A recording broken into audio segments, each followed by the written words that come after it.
Well, hundreds of cargo planes and trucks, not to mention a modern field hospital in Gaza, treatments for wounded Palestinians in Abu Dhabi hospitals. It's how much the UAE has sent and is doing in terms of humanitarian aid since the start of this war. So you can understand that the Emiratis expect results and they expect guarantees that their investment, so to speak, will not be discontinued, as all this is, of course, a matter of health, but also of image and politics.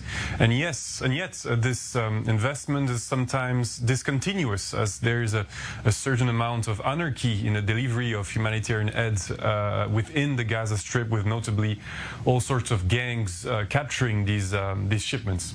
And Bastien, what about this land bridge? It was set up to help Israel get its imports because ships coming via the Red Sea were being attacked by the Houthis. Has the land bridge been a success otherwise, and have countries other than Israel benefited from it?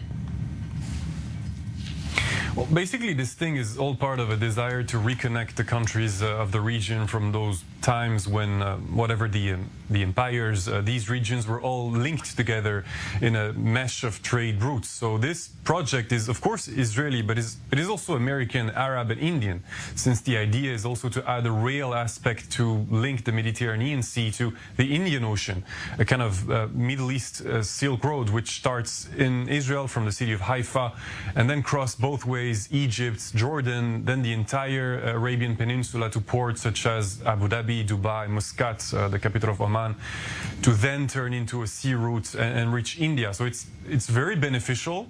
Haifa-Dubai is a journey of some 2,000 kilometers, and most of the road system already exists.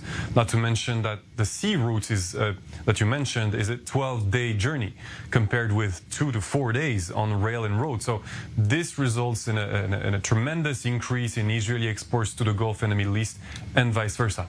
Has there been any response from the United States regarding these threats? Well, the U.S. is taking this with a pinch of salt. I don't think they believe the Emirates will suspend this corridor precisely because it benefits too many people.